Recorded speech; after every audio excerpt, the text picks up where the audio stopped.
अस्सलाम वालेकुम व्यूअर्स, मैं हूं समीना पाशा। उम्मीद है आप लोग खैरियत से होंगे। व्यूअर्स, कुछ अहम खबरें और अपडेट्स लेकर इस व्लॉग में आपके सामने हाजिर है जनाब। आज आपको बताएंगे कि सियासत में एक और एंट्री की बाज़गश्त है। अब कौन आ रहा है सियासत में? बरतानवी अखबार गार्जियन की एक बड़ी खौफनाक किस्म की स्टोरी आज आई है अखबार में, और इसके ऊपर अभी तक कोई रद्दमल सामने नहीं आया। हम उम्मीद करें कि हुकूमत पाकिस्तान का कोई रद्दमल इसके ऊपर आए, लेकिन ये बड़ी ख़तरनाक स्टोरी क्या कहती है आपको इस बारे में बताएंगे। इसके साथ साथ आपको बताएंगे कि जनाब पीटीआई के मज़ीद 9 मई के मुख्तलिफ जो मुलज़िमान हैं उनकी ज़मानतें हुई हैं। ईद से पहले काफ़ी हद तक हमें नज़र आ रहा है कि पीटीआई के कारकुनान बड़ी तादाद में रिहा हो जाएंगे, जो कि उनकी फ़ैमिली के लिए यकीनी तौर पर उनके लिए बहुत खुशाइन बात है कि अपनी फ़ैमिली के साथ ईद मना सकेंगे। असिस्टेंट अडियाला जेल मोहम्मद कुरैशी ने कुछ इंकशाफात किए हैं एजाज सैयद साहब के साथ अपने इंटरव्यू में, और भुट्टो साहब की फांसी के हवाले से बड़ी उनकी एक जिसको कहते हैं बड़ी डीप किस्म की गुफ्तगू है, वो सुनने वाली गुफ्तगू है। उसके ऊपर थोड़ी सी बात करेंगे। और फिर कुछ ओवरऑल जो इस वक्त सिचुएशन चल रही है जनाब पीएमएलएन के अंदर, क्या खिचड़ी पक रही है और क्या सूरत हाल है इस हुकूमत को लेकर के, क्या केपी हुकूमत के हवाले से इनके प्लान्स हैं, इसके ऊपर भी कुछ बात करते हैं। आपसे रिक्वेस्ट है कि चैनल को सब्सक्राइब कर लें अगर अभी तक सब्सक्राइब नहीं किया। तो सबसे पहले जी आपको बरतानवी अखबार की स्टोरी बताते हैं। बरतानवी अखबार गार्जियन ने एक स्टोरी फाइल की है, और इसके मुताबिक उन्होंने ये कहा है कि रॉ ने यह दावा किया है कि 2020 से अब तक 20 अफराद पाकिस्तान के अंदर रॉ ने अपनी कार्रवाइयों में मार डाले हैं। ये बहुत बड़ी और बड़ी खौफनाक खबर है कि रॉ क्या पाकिस्तान में इस हद तक सरगर्म है कि पाकिस्तान के अंदर उन्होंने 20 अफराद को मौत के घाट उतार दिया है, और उनके बकौल ये कार्रवाइयाँ उन्होंने पाकिस्तान की सरजमीन के अंदर की हैं, रॉ ने खुद की हैं।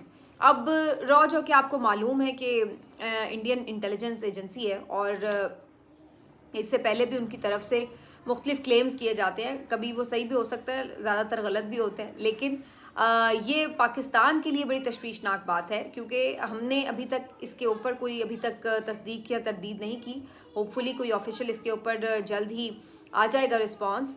लेकिन ये बड़ी तशवीशनाक इसलिए कि इससे दो पहलू निकलते हैं। एक तो ये कि हमारे मुल्क के अंदर रॉ का नेटवर्क इस हद तक बढ़ा हुआ है कि वो अपने लोगों को यहाँ पर इस तरीके से इस्तेमाल करते हुए पाकिस्तानी शहरियों को या यहाँ पर रहने वाले लोगों को कहीं पे भी किसी भी वक्त निशाना बना सकते हैं।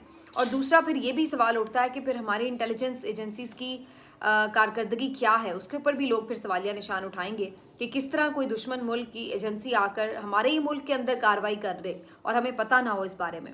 और ये खबर जो है ये खुद उनके जो ऑफिशियल्स हैं रॉ के, उन्होंने बात करते हुए गार्जियन के नुमाइंदों से, और उन्होंने ये बात क्लेम की है। इसके ऊपर मेरा ख्याल है ऑफिशियल रिस्पांस आएगा तो फर्दर बात करना बनती है, लेकिन होपफुली ये खबर गलत साबित हो।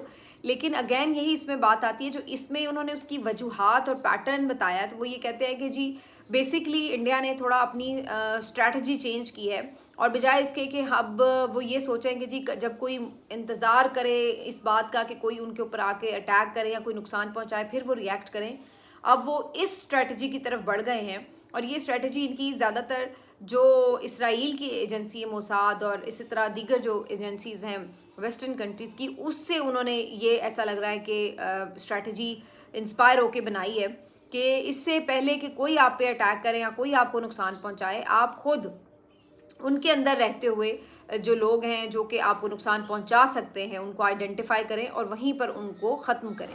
तो ये इनकी स्ट्रैटेजी है। अगरचे ये जो 20 लोग हैं, ये अगर इन्होंने वाकई मारे हैं तो ये कौन से लोग हैं, इनकी कोई डिटेल्स क्यों फिर शेयर नहीं की गई इनकी तरफ से, ये एक बहुत बड़ा सवाल है, जो कि इस स्टोरी के जो या इनका जो क्लेम है बेसिकली उस क्लेम के ऊपर सवालिया निशान उठाता है कि भाई अगर आपने 20 बंदे मारे तो फिर आप बताएं कि आपने कहाँ पर मारे और कौन से वो बंदे थे, क्या उनकी शनाख्त थी और वो क्या कर रहे थे, और कैसे आपको लगा कि वो कोई आपके मुल्क के ऊपर अटैक करने जा रहे हैं, या क्या ऐसी कोई बात है कि जिससे आपको लगा कि वो कोई नुकसान पहुँचाने जा रहे हैं। तो ऐसी आपने कोई डिटेल शेयर नहीं की, और एक बहुत ही वेग सा आपने क्लेम बस कर दिया कि जी हमने 20 लोग मारे हैं। इसमें से एक दो लोगों के हवाले से ये ज़रूर कहा जा रहा है कि जो इंडिया में एक अलहदगी की तहरीक है खालिस्तान की, उसके हवाले से कुछ लोग यहाँ पर किसी तरह की कार्रवाई कर रहे थे या कोई उसमें थे, लेकिन मुझे तो इसमें अगेन कोई बात उस तरह से बहुत सॉलिड नहीं नज़र आ रही कि जिसके ऊपर बिलीव करें। लेकिन अगेन एक तो इतना ज़्यादा झूठ का मुकाबला है और ये इंटरनेशनली है कि सच तक पहुंचना और उसको खोज लगाना बड़ा मुश्किल हो जाता है आज के दौर में। और स्पेशली पाकिस्तान जिन हालात से गुजर है इस वक्त, चूँकि पाकिस्तान के इंटरनल प्रॉब्लम्स बेहद हैं, बेहद्दो हिसाब है, और ऊपर से मईशत की जो हमें प्रॉब्लम एक हमारे सामने एक बहुत बड़ा चैलेंज है, हम एक कमज़ोर पोजीशन में हैं, तो उसकी वजह से यकीनी तौर पर हमारी तशवीश और भी बढ़ जाती है इस मौके के ऊपर। और फिर दूसरी तरफ इंडिया को अगर हम अपने मुकाबले में देखते हैं तो वो उनकी जो एक मार्केट वैल्यू है इस वक्त वो ज़ाहिर है पाकिस्तान से कई गुना ज़्यादा है। इसी तरह से जो उनकी मईशत का एक हजम है अगर हम उसको देखें, तो ये सब चीज़ें देखते हुए आपको यकीनी तौर पर ज़्यादा अलर्ट रहने की ज़रूरत है कि हम अपने मसलों में इतने उलझे हुए हैं कि जो हमारा सही फोकस है अपनी मुल्क की सिक्योरिटी का, वो शायद हमारा कहीं डिफोकस तो नहीं हो रहा कि इस किस्म के स्टेटमेंट्स आते हैं। कभी वो ये कह देते हैं आके जी हम तो अब आज़ाद कश्मीर भी ले लेंगे, कभी वो जीबी पे नज़र डालते हैं, कभी वो कोई इस तरह के स्टेटमेंट जारी कर देते हैं जैसे बिल्कुल ही पाकिस्तान के वजूद से इनकार कर देते हैं। तो ये जो चीज़ें हैं ये हमारे लिए अलार्मिंग भी हैं और आई ओपनर भी हैं कि हम यहाँ पर आपस में उलझे पड़े हैं, हमारे जो दिफाई इदारे हैं वो भी आपस में उलझे पड़े हैं अपनी सियासतदानों के साथ और मसाइल में। लेकिन जो हमारा प्राइम एक प्रॉब्लम है कि ज़ाहिर हमें थ्रेट्स तो हैं अपनी नेबरिंग एनिमी कंट्री से, तो उसकी तरफ फिर हम लगता है कि कहीं ना कहीं चूक तो नहीं जा रहे। तो ये सारी ये स्टोरी जो है ये बेसिकली कहने का मकसद ये है कि ये आपके लिए एक जगाने के लिए एक स्टोरी ज़रूर हो सकती है कि इस चीज़ को देखा जाए, और मेरा ख्याल है कि इसके ऊपर कोई ऑफिशियल रिस्पांस आएगा तो फिर ज़्यादा बेहतर होगा इसके ऊपर बात करना। आगे बढ़ते हैं जी, आपको बताएं कि पीटीआई के कुछ मुल्ज़िमान की मज़ीद ज़मानत हो गई है। लाहौर से कोई 35 के करीब मुल्ज़िमान कल बेल हासिल करने में कामयाब हुए और आज रावलपिंडी से भी 8 मुल्ज़िमान जो हैं उनको ज़मानत मिल गई है। अच्छा, इंटरेस्टिंग बात यह कि ये वो 8 मुल्ज़िमान हैं रावलपिंडी वाले जिनको 9 मई के मुकदमात में सुप्रीम कोर्ट से ज़मानत मिली थी, लेकिन उन्होंने सुप्रीम कोर्ट से ज़मानत हासिल करने के बाद जब रिहाई पाई तो फौरी तौर पर उनको एमपीओ के तहत डीसी रावलपिंडी ने कैद कर दिया था। और फिर उसके बाद आपने देखा कि जो अभी हाल ही में समाअत हुई सुप्रीम कोर्ट में 7 रुकनी लार्जर बेंच जो कि जजेस के खतूत के ऊपर बात कर रहा था, समाअत कर रहा था, तो उस दौरान जस्टिस अतर मिनल्ला साहब ने बड़े अहम रिमार्क्स दिए और उन्होंने कहा कि जी हम एक मुल्ज़िम को ज़मानत देते हैं और यहाँ पर सूरत हाल ये है कि अदालत की ये वक़्त है, उसके फ़ैसले की ये वक़्त है कि आप उसको एमपीओ के तहत गिरफ़्तार कर लेते हैं। और ये बड़े स्ट्रॉन्ग रिमार्क्स थे, इसके ऊपर अटॉर्नी जनरल बिल्कुल खामोश हो गए थे। तो अब इसके ऊपर जो है जो इंटरेस्टिंगली ये देखने में आया कि जो रावलपिंडी के डीसी थे उन्होंने ये अपना एमपीओ का ऑर्डर विदड्रॉ कर लिया, वापस ले लिया, जिसके बाद अब इन मुल्ज़िमान की रिहाई अमल में आई है। अब काफ़ी हद तक इसको हम राइटफुली ये सोच सकते हैं कि इसका ताल्लुक इसी बात से है कि सुप्रीम कोर्ट की तरफ से जब ये बात की गई है तो ज़ाहिर इसका एक प्रेशर आता है और फिर अल्टीमेटली रावलपिंडी के डीसी की तरफ से ये एमपीओ का जो ऑर्डर है वापस ले लिया गया। और यूँ भी ओवरऑल भी एक जो पॉलिसी इस वक्त नज़र आ रही है कि जो पीटीआई की मुख्तलिफ 9 मई के मुल्ज़िमान हैं उनकी ज़मानतें हुई हैं पिछले दिनों में, बड़ी तेज़ी के साथ हुई हैं, लाहौर में भी हुई हैं, बाकी जगहों पर भी हुई हैं, गुजरांवाला में अलबत्ता कुछ लोगों को सज़ाएं सुना दी गई। तो लेकिन जो ओवरऑल एक ज़्यादा इम्पैक्ट नज़र आ रहा है कि 10 महीने के बाद अब ये चीज़ नज़र आ रही है कि जो मुल्ज़िमान हैं उनकी रिहाई की तरफ बात बढ़ रही है। तो बज़ाहिर ऐसा लग रहा है कि काफ़ी सारे मुल्ज़िमान मंडे को भी रिहा होने में कामयाब हो जाएंगे और ईद जो है वो अपने में जाके गुजारने में कामयाब हो जाएंगे। तो अच्छी पाकिस्तान तहरीक इंसाफ के लिए ये ईद होगी, काफ़ी बड़ी तादाद में लोग उनके ज़मानत पर रिहा हो सकते हैं। ज़्यादातर जो लोगों की नज़रें जुड़ी हैं वो इस वक्त इस बात पे हैं कि डॉक्टर यास्मीन राशिद या आलिया हमज़ा, सनम जावेद, इन लोगों की ज़मानत कब होगी, जो ख़वातीन कैदी मज़ीद हैं उनकी ज़मानतें कब होंगी, ज़्यादातर इसकी तरफ है। लेकिन अगैन इनका भी आगे 1-2 दिनों में कुछ मज़ीद इसके ऊपर फ़ैसले सामने आ सकते हैं, देखते हैं कि उसके ऊपर क्या होता है। अब जी इस पर आ जाते हैं कि बरतानवी अखबार वाले तो वो कर लिया, शाहिद आफरीदी साहब की एक और स्टेटमेंट आई है और उन्होंने बड़ी इंटरेस्टिंग स्टेटमेंट दी है। वो कहते हैं कि जी मेरा दिल तो चाहता है सियासत में आऊँ, मुल्क के लिए कुछ करूँ, लेकिन मुझे मेरे बड़े ऐसा करने से रोकते हैं और मना करते हैं कि सियासत में ना आओ। और लेकिन मैं उन्हें कहता हूँ कि अगर हम सियासत में नहीं आएंगे तो फिर सियासत में तब्दीली कैसे आएगी। तो शाहिद आफरीदी साहब के ऊपर बहुत अरसे से लोगों का ये ख्याल है कि उनको भी तैयार किया जा रहा है, वो भी कोई प्रोजेक्ट हैं इन मेकिंग। मुझे ये तो नहीं पता कि वो प्रोजेक्ट हैं या नहीं है, लेकिन ये बात उनको देखते हुए या उनका जो पिछला तर्ज अमल है उसको देखते हुए अंदाज़ा लगाना कोई मुश्किल नहीं था कि उनके अंदर ख्वाहिश तो है इस चीज़ की कि वो सियासी जमात बनाएं या सियासत का हिस्सा बने या मे भी शायद किसी पार्टी को ही ज्वाइन कर लें। लेकिन इस सूरत में अगैन वही बात है कि जो शाहिद आफरीदी साहब ने अभी पिछले दिनों बहुत सारी कंट्रोवर्सीज देखी हैं, तो काफ़ी लोगों को इस बात से कोई खुशी तो नहीं है इस बात की कि उन्होंने जिस अंदाज से जो इंसानी हुकूक की खिलाफ वर्जी थी ये सब किया, उसके ऊपर खामोश रहे।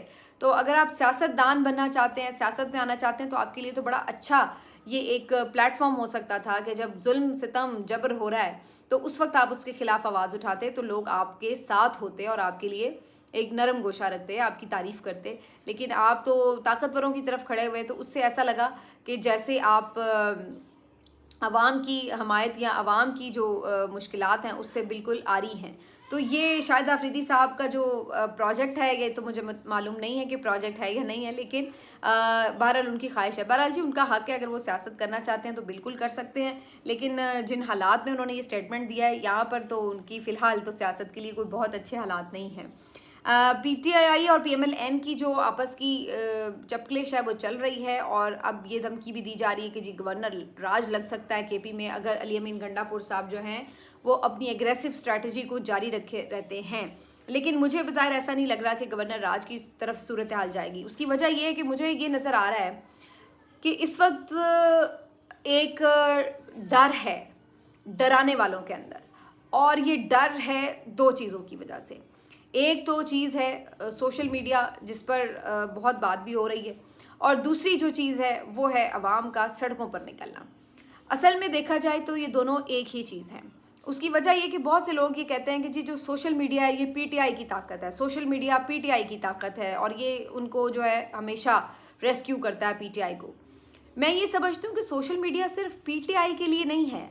इसको ये लोग ये समझ रहे हैं कि ये जो सोशल मीडिया कोई एक ऐसी टेक्निक बना ली है पीटीआई ने, कोई ऐसा विंग बना लिया अपना कि जिसको वो यूज़ करके सब कुछ कंट्रोल कर रहे हैं। हालांकि ये ऐसा है नहीं, उनकी बिल्कुल एक ऑफिशियल टीम है और हर एक पार्टी की है। पीटीआई की ज़्यादा अच्छी और ज़्यादा तगड़ी होगी, इसमें भी कोई शक की बात नहीं है। लेकिन लोग जो अंडरस्टैंड नहीं कर रहे वो ये बात है कि ये सब काम सिर्फ पीटीआई की ऑफिशियल सोशल मीडिया टीम का नहीं है। ये जो नैरेटिव बिल्डिंग है, जो आपको सोशल मीडिया पे एक पूरा का पूरा नैरेटिव बनता और बिगड़ता नज़र आता है, ये सिर्फ अकेली सोशल मीडिया पीटीआई की टीम का काम नहीं है। बिल्कुल उनकी एक लाइन ज़रूर हो सकती है जिसको पीछे लोग टोक करते हैं, लेकिन असल बात ये कि उनके पीछे वो पावर कौन सी है, वो पीपल पावर है। असल बात ये है कि लोग इस वक्त अगर पीटीआई के साथ खड़े हैं, इमरान खान के साथ खड़े हैं, तो आप अगर आप जलसे करके उन लोगों को मैदान में आने का मौका देंगे तो फिर भी वो आपको बताएंगे कि जल्द से ज़्यादा पीटीआई के बड़े होते हैं। अगर आप उन्हें सोशल मीडिया पर बुलाएंगे तो आप कहेंगे कि जी सोशल मीडिया पर ज़्यादा जो तादाद है वो पीटीआई की है। तो वो पीटीआई ने कोई अलग से लोग भर्ती नहीं किए हुए, वो वही अवाम है, जो मैं हूँ, आप हैं, बहुत सारे आपके इर्द गिर्द जो आम लोग हैं, वोटर सपोर्टर है, और इस वक्त वो मेजॉरिटी में पीटीआई के साथ खड़ा है। तो उसकी ताकत पीटीआई की ट्विटर, एक्स या फेसबुक, इंस्टाग्राम ये नहीं है, उसकी ताकत वो अवाम है जो उसके साथ खड़े हैं। बाकी ये सब चीज़ें तो सिर्फ टूल्स हैं जो अवाम अपनी राय का इजहार कर रहे हैं। ये बेवकूफ़ों की तरह मुझे हैरत होती है कि इतने सीनियर लोग, बहुत से सीनियर सहाफ़ी भी और ख़ुद ताकतवर हलकों के अंदर से ये आवाज़ें कि जैसे सोशल मीडिया तो जस्ट एक टूल है जिसको लोग यूज़ कर रहे हैं। असल बात ये है कि लोगों का जहन किधर खड़ा है, लोगों का दिल किधर खड़ा है, और लोग किधर खड़े हैं उसकी वजह से। बाकी तो अगर आप सोशल मीडिया बंद कर देंगे तो वो किसी और तरीके से इजहार कर देंगे, जलसों में कर देंगे। आपने जलसे नहीं करने दिए तो उन्होंने जाके वोट की पर्ची पे इजहार कर दिया।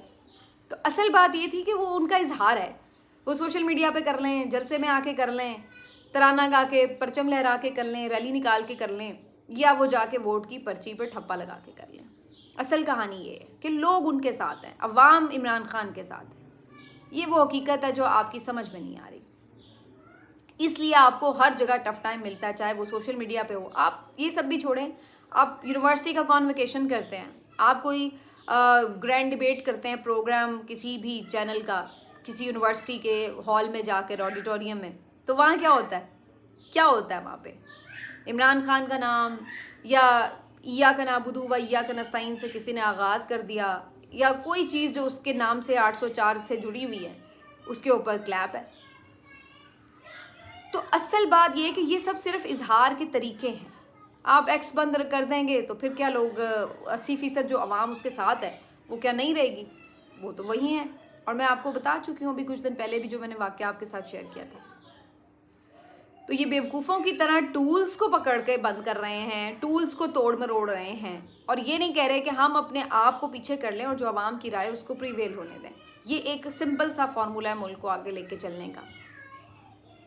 लेकिन हम क्या कह रहे हैं कि जो इजहार है बस उसको बंद कर दो, सारा कुछ काबू आ जाएगा। और इसमें सब की सब हमारी जो सीनियर जमातें हैं वो सारी इसमें शामिल हो गई हैं। पीपल्स पार्टी हो, PMLN हो, बाकी जो हैं वो सारी इसी कोशिश में हैं कि जनाब लोग भूल जाएंगे, पता नहीं लोग बदल जाएंगे। सोशल एक्स बंद हो गया तो लोग क्या हुआ है, अभी आप कल वोट करवा लें, कल फिर वही रिजल्ट होगा। एक्स बंद करवा लें, फिर भी वही रिजल्ट होगा।